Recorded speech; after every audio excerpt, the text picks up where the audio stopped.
Those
call to order. Can I have roll call, please?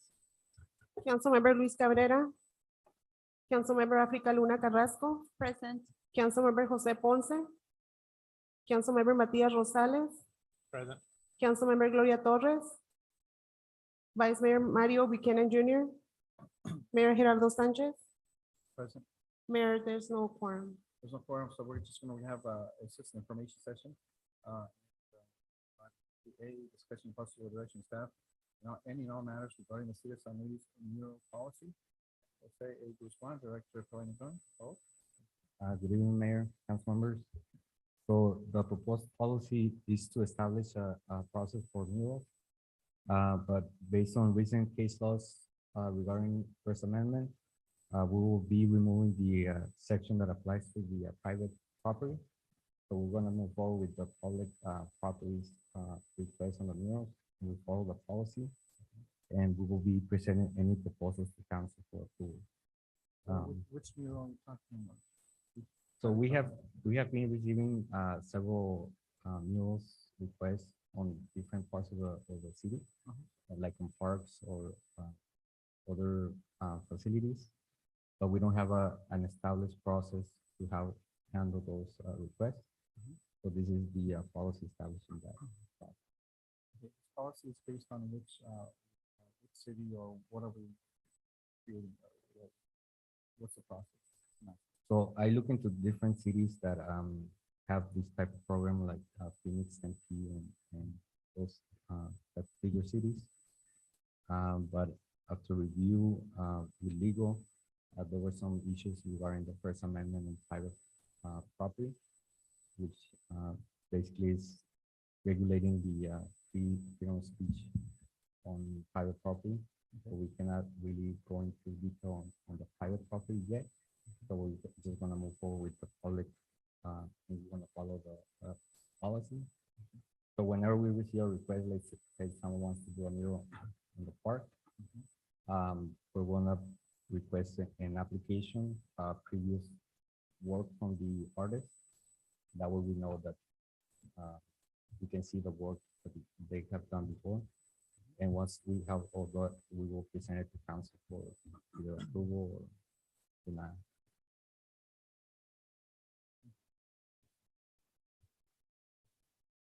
It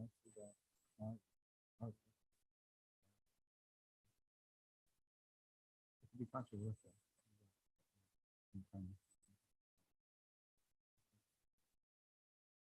Yeah. Any questions, concerns from council? You know, or if you go through this and then after that. The finished product. You have a timeline, No, this is for murals in general, Yeah. yeah. so this. Yeah, yeah, once we present it to council, we will put together a timeline from the artist, and we will provide the schedule from the artist. So the policy is gonna have I guess what Carrasco's asking, the policy is gonna have, okay, once you receive your application for mural, your time from here has to go to here, there's a council approval. So they're expecting a response within 60 days, 45 days, you'll have something in writing. That's when you policy. Yeah. We'll create that process. And from there, we'll see a mural based on.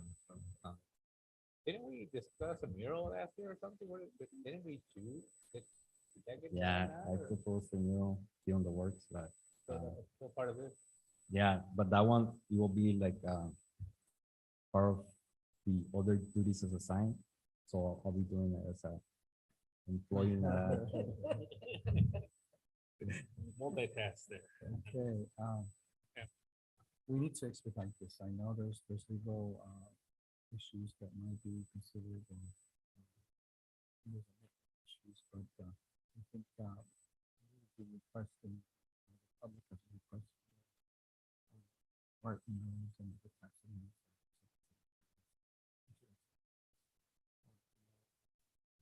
Hard to find, but it's gonna work. Yeah. Thank you. That's overwhelming. Don't worry, next year the census is coming back too, so. So yes, I am. Item number 2B, discussing the conservation staff and all matters regarding the sponsoring process and overview.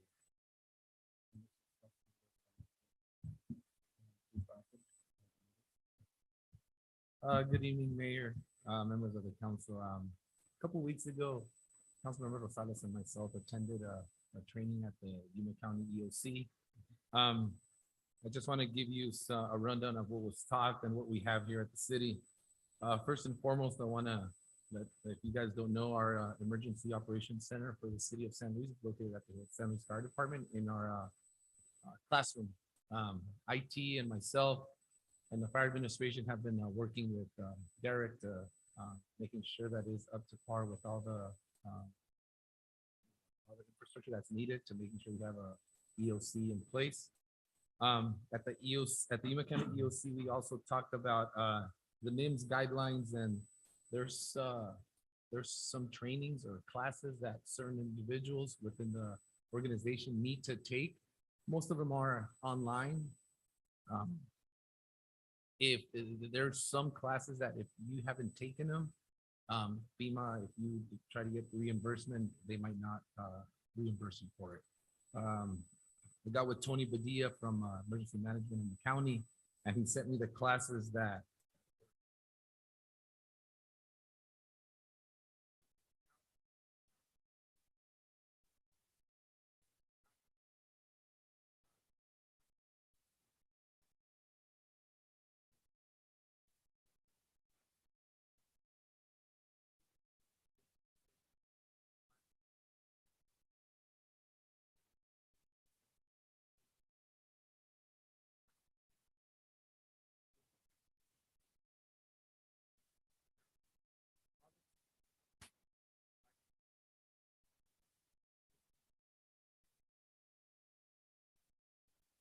I'm sorry, $150, but everything is reimbursed from flight, your lodging. And I already spoke with Monica this morning about if she's interested or when anybody of her staff wants to be interested in taking that course, you know, it's very important. In 2019, I came before you and we updated the emergency operations plan, which is here. It was sent to all the department heads. I don't know if anybody has seen it or not. We took the time to update everything, and as the time goes, every 6 months or so, we look it over, we update whatever needs to get updated. But I do want to offer to all council and department heads to take a look at it, because there's sections that pertain to them, exactly to their specialty.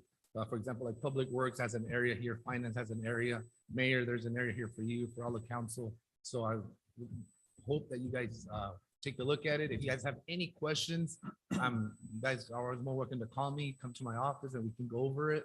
And like I said, we keep on updating it every single, about 6 months, because, you know, people change, we got to change numbers and so forth. If you're not aware of what NIMS is, you know, in the fire department, we work with the incident command structure on a daily basis on every single call for service. So it's not new to us, but maybe to somebody else would be new. So if anybody wants a training or a class, we're more than happy to offer that to anybody within the city. One of the things which is great here in Yuma County, we have automatic aids with Somerton, all the municipalities around here. For example, this weekend, I believe Somerton was having a fire out by Somerton Avenue and County 11. They called us for mutual aid.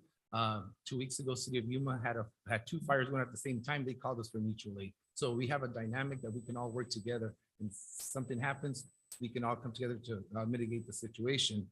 But some of the things that people say is, there's nothing, we'll never use the EOC. Well, if you guys remember that earthquake about 12, 13 years ago, that was a perfect example that EOC was supposed to come on board. About 20 years ago, 30 years ago, the flooding that happened with the Gila River and the Colorado River. So things happen. We don't want to get We don't want nothing to happen like what happened up in New Orleans with Katrina, where they were saying, yeah, we're good, we're good. You know, we're in a flood area with the levees here, here in San Luis, so we have to be proactive, and we have been.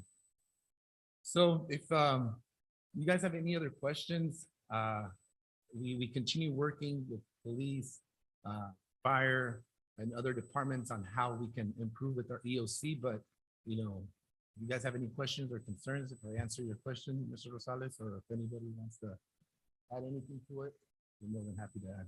Well, I just wanted to bring, I wanted to bring this up because, you know, we've been on council for a few years already, and I know, like you said, like you mentioned earlier, you update your book every 6 months, you provide it to the department directors.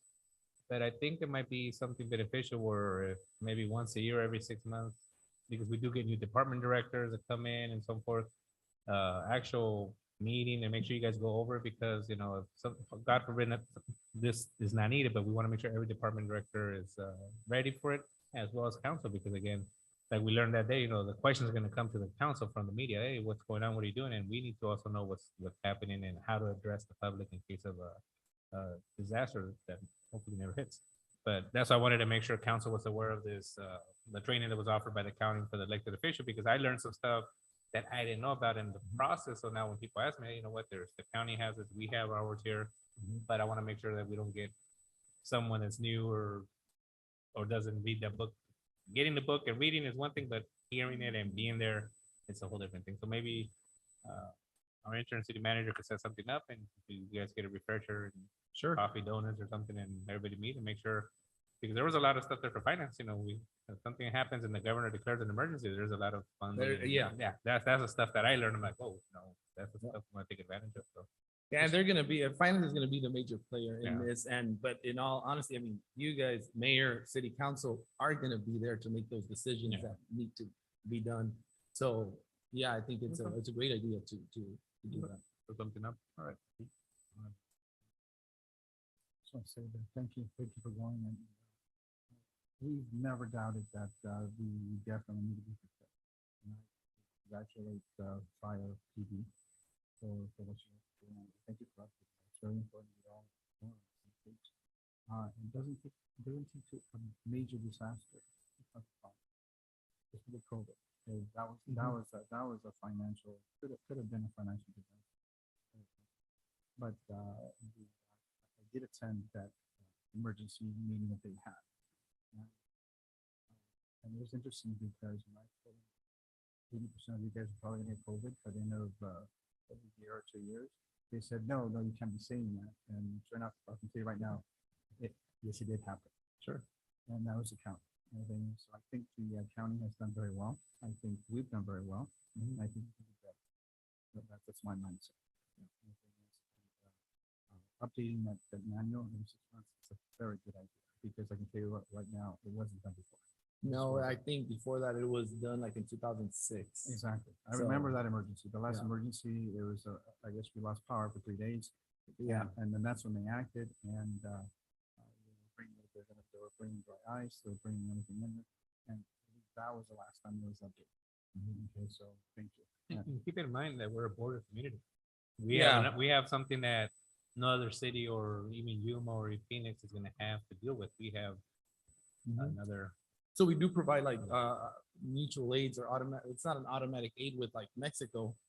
We provide more of a support services to them when they're having a fire or something like that, but we don't have to look at that. It can be, in order for us to activate the EOC, it's just like a mass shooting. I was gonna talk about the grid. I had COVID here. COVID was a great example of, you know, making sure we're all on the same page. And I think we here as a city, we did a good job, you know, mitigating COVID. And we're not done yet. We're not done yet, and you did an excellent job. It's a work in progress. Yeah. But I just want to congratulate you and thank you for keeping that up. Mr. Rosales, thank you for bringing this issue up, and I sure hope that all section heads read the manual and look at especially financing. Let's go to that training. Okay. And I'll provide all the department managers tomorrow with the classes that maybe they'll be interested in. Like I said, they're all online. Definitely. And thank you for offering services to council member and city employees, especially the restraints. Thank you. Item number 2C, discussion of direction staff and all matters regarding Las Quintas to walkway to San Luis High School. Thank you. Mr. López Rivera, Director of Public Works. And Jose Guzman. I put this on there because I've had people ask me about that. I know it's not I think it look, I don't know if you guys did an aerial picture or not. I was gonna ask you guys to put something out there so the council knows what we're talking about. But people are trying to ask for it since school is gonna start again and a lot of kids go through there to go to the high school. Is there anything we could do or anything possible or? So, actually, the canal is part of the Parks and Trails Master Plan, so the trail goes all the way to the canal. But there's no connection in the subdivision and the canal, but I know that the property is BLM, so we have to work with them to get access. Can we, is that part of the, right, are we asking, since we're asking BLM right now for right away in certain items, is that something we could include or? I mean, what would we need, like 20 feet of it from the end of the subdivision to later on add to the master plan that we're working for the walkthrough, we're gonna need it eventually. Because we know how long it takes BLM to give us permission, so we're asking, just make sure we add that little piece if possible. Good evening, Mayor, members of council. So that is correct. The BLM parcel, we'd have to ask, what type of request would that be? What we've been working with is right away for roadway. Usually that's how it's classified. For the pathway, I mean, they might have something, for public use or something that we can apply for. Maybe you guys can and find out because that way we could respond to the people. Because that is a lot of people that live up there in that area that does the high school. None of my Las Quintas, 1, 2, Star 7 and all those. And a lot of the kids do walk there and they're using it anyways. Even people that exercise, they go up there. So might as well think about making it safe and accessible. So just food for thought. We have more important things ahead of that, but your long use of I don't know how many less council. No, I agree. Yeah, especially the church next door. No. Nothing to do with it, nothing to do with it. So I say, no, thank you guys. I really appreciate it. I know we discussed that before. I know the right of way with the LM9 and but that pathway would really make a difference, especially with the high school students who are jumping the fence, jumping the parking, going to the canal. Right now, what do they have right now? They have barriers only? What do we have right now? No, we actually left, the subdivision itself, the perimeter wall was closed.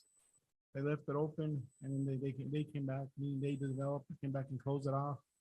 So we went back and opened it just because of the request of people wanting to use it. So right now it's open. But really, there's really no maintenance happening beyond that wall. It gets dark at night. Some of the residents were complaining about people hanging around there. So I think that was the reason the developer closed it. But either way, right now it's open and then eventually it can become, I guess, a connection to the pathway system. Because eventually, we do the connection with some solar lights that we do in the walkway, low cost, high impact, that might help light it up. And I guess the complaints I'm getting is from the parents is that the kids, when they walk through their shoes get on todo. Walking. We won't be able to do much until we get the permission. I on know, that. but let's first step first, and then we'll move on to the next step. But Right. we're reacting to the residents' request. So. Maybe we need a committee for that. I know one of the city employees said she said she'd be willing to be head of the committee. Thank you, Mr. Vera. Thank you, sir. Okay, we're gonna go now. Discuss about which staff and all matters regarding future economic development sites and growth management. Good evening, Mayor, members of the council. Melissa, can you bring up the, See, Jenny has slideshows. I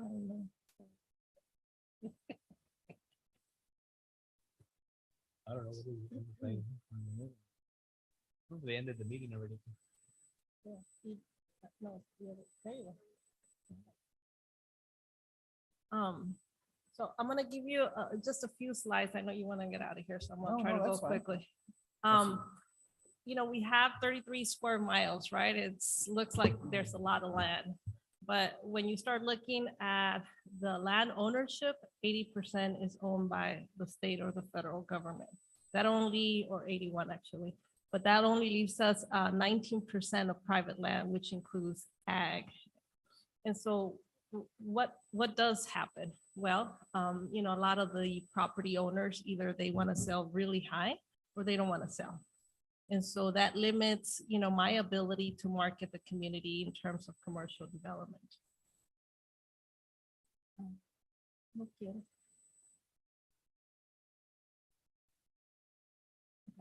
So in the past, you have given us direction to try to acquire some of this property. For example, on the bottom BOR parking lot, you gave me directions a couple of years. I still don't have the contract yet, but we believe that it's almost going to be here. But it does take time. You know, it's not just requesting the land, is having a plan, you know, how you're going to move forward. You know, you got to design it, you got to fund it, and so on. And so that project's been going on for a while. You have the BOR, BLM park and parking lot. That application was submitted to both BLM for the park areas and BOR for the parking areas. Again, going through the process right now, we're at the stage where we're going to design it. They told me they're going to give us the contracts pretty soon, so we're going to start moving forward. Then you take a look at the federal and state land for Cesar Chavez Boulevard, which you're aware that we've been acquiring it for several years. And then now we're looking at actually trying to acquire about 20 acres, 18 to 20 acres to expand City Hall right here next door.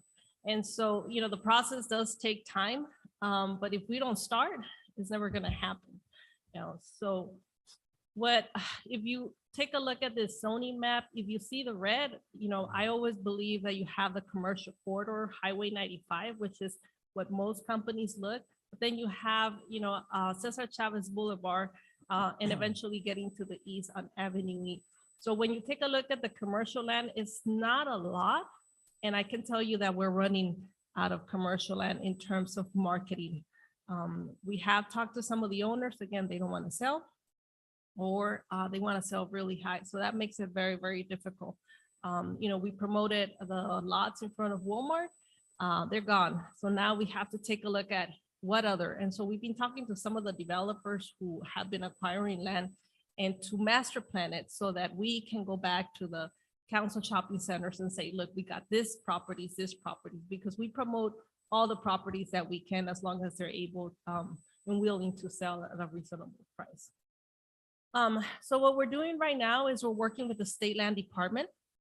What we're trying to do is just what Councilmember Matias mentioned, is they're going to do an inventory of all the right-of-way that is outstanding for the city of San Luis, and we want to put a package together and purchase that land. That way in the future, we don't have to worry about, we want to build a certain road, we have the right-of-way in place. At least that's what we're doing for the state. Hopefully we'll do the same for the federal government. But if you take a look at those parcels, the one with the blue and the lines, that's parcels that are available. And if you take a look at Cesar Chavez Boulevard, you know, that is available. And that's an eyesore for me, going through that and just seeing the weeds. And, you know, we try to work with them and say, hey, let us clean it up. They're like, no, you got to go through an environmental process. And so what I've been exploring is I took a look at the State Land Department strategic plan. So one of their strategies is to improve marketability of trust portfolio. So on track to achieve more than 600 million in land sales in FY 2021, the highest year on record. What does that tell me? That the leadership under the State Land Department wants to sell it. The second strategy is to partner with the Arizona Commerce Authority to bring strategic state trust land parcels to market. So I think the State Land Department is opening the doors to see if we can come up with some proposals to try to purchase land.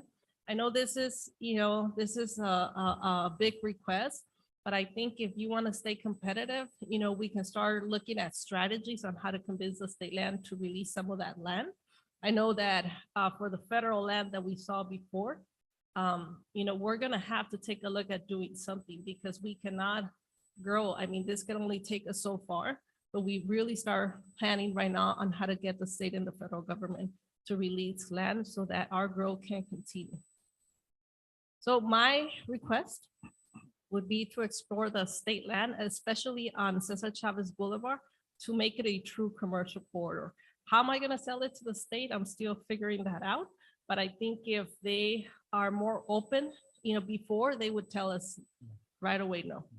But if there's a leadership right now that is willing to entertain a proposal, I really like to proceed with that. Please proceed. It's not about Cesar Chavez and not funding. I think you can do that. It's very marketable. That's for sure. It's good. And Mayor, if we get outbid by, a private investor, so be it. At least, we gone through the process, we help them go through it, and that's fine. I mean, the whole point is just, we need commercial development. We need inventory because it's hard going out here to sell our city when we have nowhere to put them now. So we need to start working on this process and prepare for the future, because this is not gonna happen in 6 months, so. I just, quick question, is investing $100,000 in this? You mean in terms of the cost of the land?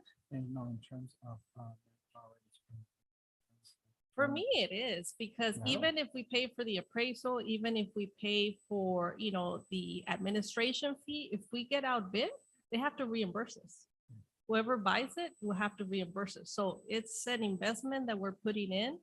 And if we get a bid, they just reimburse us for that. Is it my time? Yes, but I'd rather do that than not have locations for me to market for commercial development, because our residential is growing, but not at the same balance that commercial is. I just want to make sure that we understand that we need to make an investment. Yeah. And this is a small investment compared to other communities like Yuma. That's a lot more money. And we're supposed to have a lobbyist and we have everything else that we don't have. So, but no. But thank you. for answering the Even- question. Even Somerton is buying property and reselling it for commercial development. So I think we're a little bit behind, but we got a lot of stuff on our plates. And with us, like you say, Jenny, even if we get outbidded and a private investor buys it, that means they're probably buying it because they want to develop it. I mean, that's a good thing. We're causing the reaction to the land to be usable. Because a lot of people don't want to go through the process because the time it takes and investment, but if we can at least help the community with that, that's great. So with minimal investment, that's good. Low cost, high impact. Low cost, high impact. This is a long process, so. Yeah. we understand that. So I'll have more gray hairs by the time we get there. we will, we both are. Okay, Thank you for that big. thank you. Take care, guys. Thank you so much. And that was our informative meeting. So, section heads, thank you so much. Thank you for coming. I appreciate it. And God bless and happy 4th of July. It was a happy 4th of July for everyone. So, thank you so much. Appreciate it. Take care, guys. Have a good night. Vámonos a dormir.